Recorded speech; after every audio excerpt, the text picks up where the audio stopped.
là il se passe un truc assez fantastique. Je suis en train de partir à ma fameuse rando là. Et alors il y a des nuages en fait, ils remontent de la... du nord en fait, hein. Là en dessous vous descendez des Pyrénées, hein. Vous allez vers les Corbières, Carcassonne. Et là c'est la vallée de l'Aude qui prend sa source par là-bas d'ailleurs. Et donc et là il y a les nuages en fait comme poussés par le vent qui remontent. Et ils remontent dans la vallée sur le plateau là. Et ils vont très très vite d'ailleurs, on ne se rend pas compte mais ça avance vite. Alors ça fait des espèces de courants d'air frais d'ailleurs alors qu'il fait très chaud. C'est très étrange, enfin c'est très très beau en fait. C'est un côté un peu fantastique. Et d'ailleurs là je suis parti pour aller dans le nuage, enfin juste quelques temps, puisque je vais faire tac et puis tac. J'espère qu'en tout cas dans la montagne ça sera arrêté, mais en tout cas bonne décision de rester en hauteur, parce que là apparemment en redescendant vers l'Ariège et en descendant l'Aude là, ça a l'air un petit peu couvert quoi.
Chill, hein.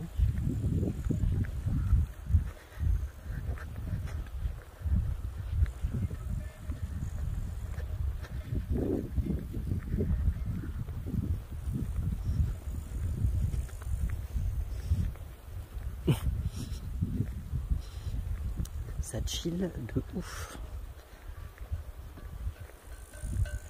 Qu'est-ce qu'elles sont belles en plus. Non ? Non, bon.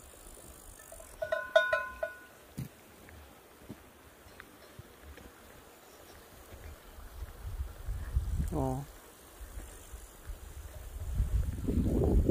Ah, dure la vie.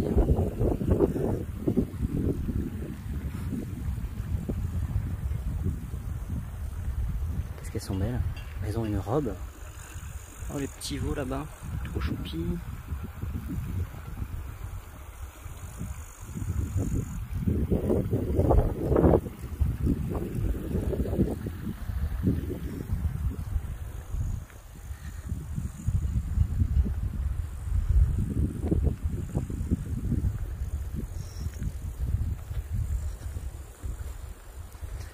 Elle est où toi?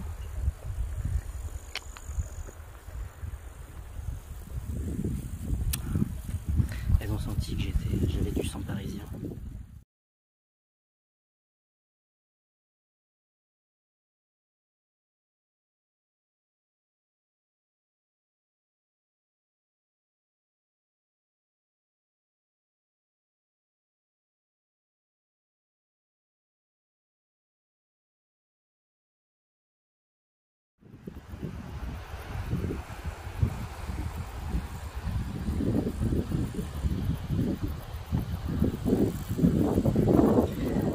Je sais pas s'il y a des fans du Seigneur des Anneaux parmi vous, mais c'est le genre de vallée où je m'attends à trouver genre une espèce de cité elfique cachée au fond de la vallée quoi.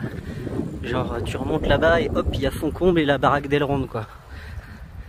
Bon, sauf qu'en pratique en fait l'endroit où je vais ça s'appelle l'Estany del Diablo, l'étang du diable pour ceux qui n'avaient pas la traduction.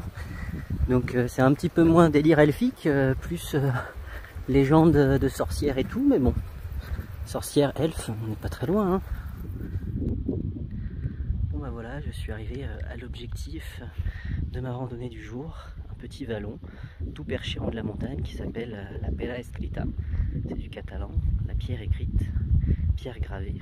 Parce qu'ici en fait, dans ce petit vallon, il y a plusieurs pierres stèles en fait qui ont été gravées et dont certains en fait plusieurs écritures datent a priori de plusieurs milliers d'années. Alors ce qui est un peu dommage, c'est que malheureusement, bon bah comme souvent, il y a beaucoup de gens qui ont gravé leur nom et tout, et du coup en fait les archéologues ils ont du mal à identifier voilà tout ce qui est vraiment authentique et d'origine et qui peut remonter potentiellement à plusieurs milliers d'années, parce qu'il y a même qui s'amusent à faire des symboles et tout, mais voilà. Puis il y a même des dates après. Alors après les dates et les noms c'est quand même rigolo, parce que là vous voyez il y en a quand même qui sont, si elles sont d'origine et authentiques, elles sont très anciennes. Là vous avez 1889, là-bas vous avez du 1910, là vous avez carrément 1610, 1609.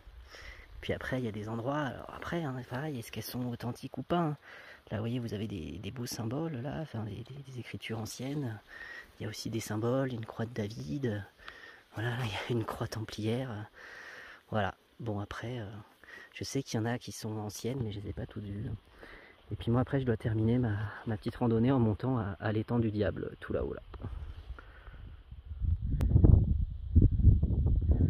Bon ça y est, je touche au but de cette randonnée. Du coup juste avant j'étais à le petit vallon là, la Pera Escrita, où il y a les jolies pierres gravées. Techniquement je suis parti de tout là-bas là, presque pas loin de là où il y a les nuages. Et alors là j'arrive, attention, attention, suspense, je vais le découvrir avec vous d'ailleurs,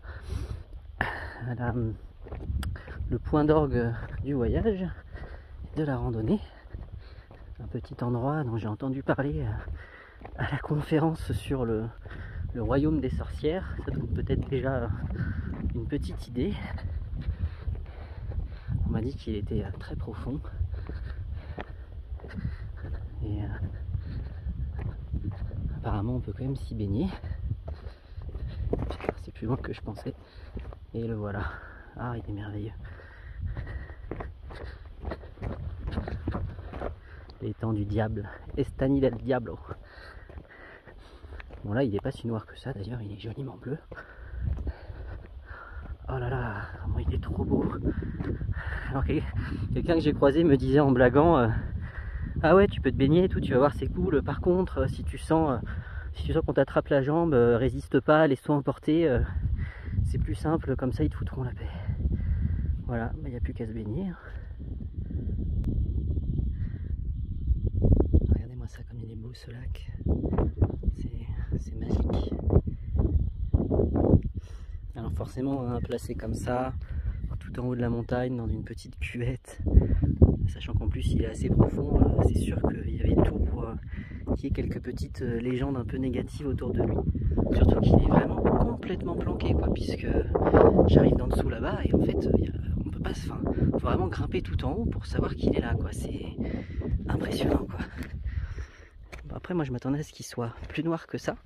Finalement il est quand même assez bleu et, alors, je sais pas, elle doit pas être bien chaude, mais en même temps avec une petite cuvette comme ça c'est possible que ça reste, que ça ait bien chauffé.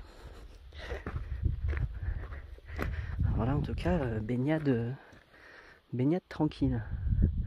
Bon, par contre j'aimerais pas être là le jour où ouais, faut pas se prendre un orage ici hein. C'est pour ça d'ailleurs que j'attendais, que j'ai décalé 2 jours de suite ma rando, justement parce qu'il y avait des risques d'orage, parce que là avec un orage, avec l'eau qui dégouline de partout, vous êtes mal.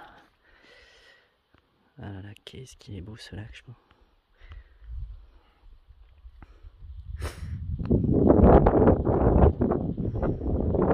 Et puis alors c'est d'un calme. Il y a des légendes de sorcières aussi ici.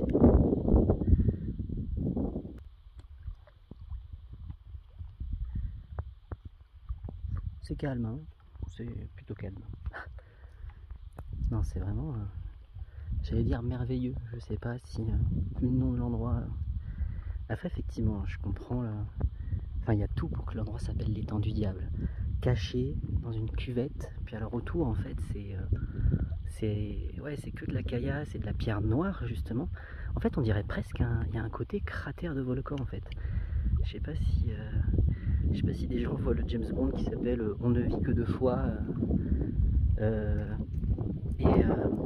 Ah là, il se passe au Japon et à la fin il y a une putain de baston et là-haut la base du méchant elle est cachée dans le cratère d'un volcan et en fait le cratère il est couvert par un lac et c'est un faux lac qui est peint en fait et ça, bref ça fait trop penser à là. Alors l'eau elle est bonne, hein, ça donne envie de se baigner. Après en plus l'eau elle bouge toute seule, il y a beaucoup de clapotis pour le petit côté diabolique. Après j'avoue que je sais pas que je suis superstitieux mais j'irais bien me baigner. C'est plutôt que je suis un peu tout seul et que bon, si jamais j'ai le moindre pépin en fait, je suis un peu isolé quoi. Oh putain! Non, c'était une vieille blague, désolé, il fallait que je la fasse. C'était pas très drôle.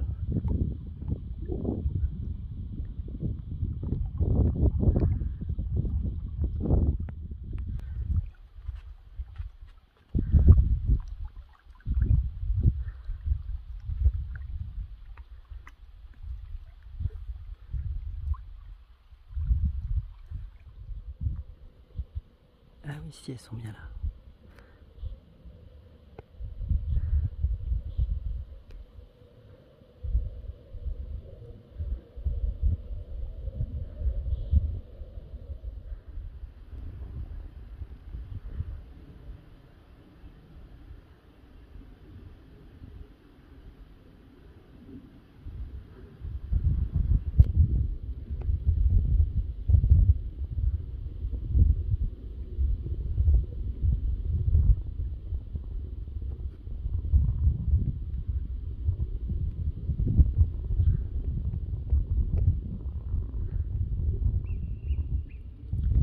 Vous avez entendu?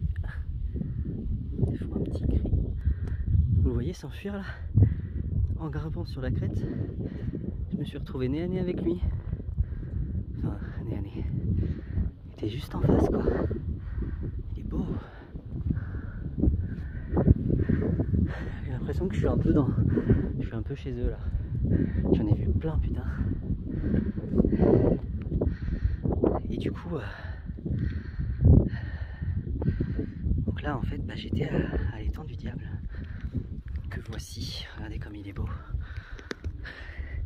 Il est vraiment super caché dans une cuvette en fait. Il y a presque un côté cratère de volcan. Puis il est assez profond. Hein. Parce que là on est vraiment pas très loin des sommets. Et c'est vrai qu'il est complètement invisible depuis là-bas. Faut vraiment grimper là. Et il n'y a que quand on arrive là en fait qu'on le voit quoi. Et du coup c'est là-bas qu'il y a. Là c'est ce qu'on voyait, là c'était la Pella Escrita. C'est là où il y avait les fameuses pierres gravées anciennes. Certaines ont été sculptées il y a plusieurs milliers d'années. Puis moi en fait je suis arrivé de là-bas, là, tout là-bas, là, pas loin près des nuages. Là. Voilà, voilà. Et ouais, ce lac il est. Puis là il y a des petites myrtilles là, pour ne pas bouder son plaisir. Après on comprend le côté diable, hein. C'est noir, c'est profond. Hein. Ça, dans les légendes c'est un repère de sorcières ici. Voilà, voilà. C'est quoi? C'est une marmotte?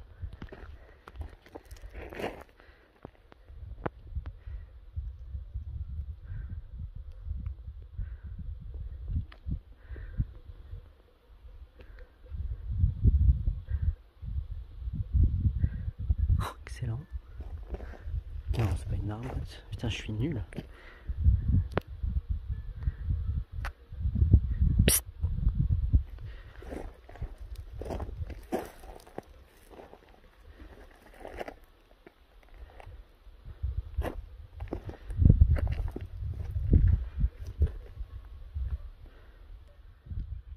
Pas bouger.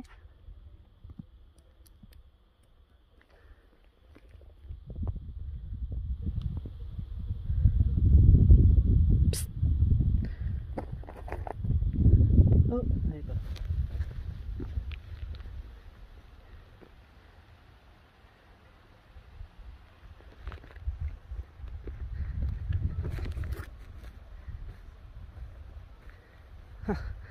Je suis en plein chez elle en fait, pauvre petite marmotte. J'ai d'abord entendu avant de la voir.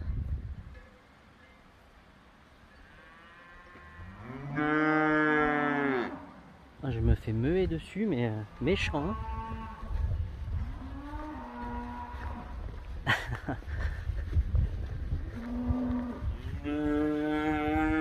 Attends, même le veau, il m'en envoie plein la tronche. Il y a un petit côté dinosaure, le bronchiosaure là, dans Jurassic Park. Ça va, je m'en vais.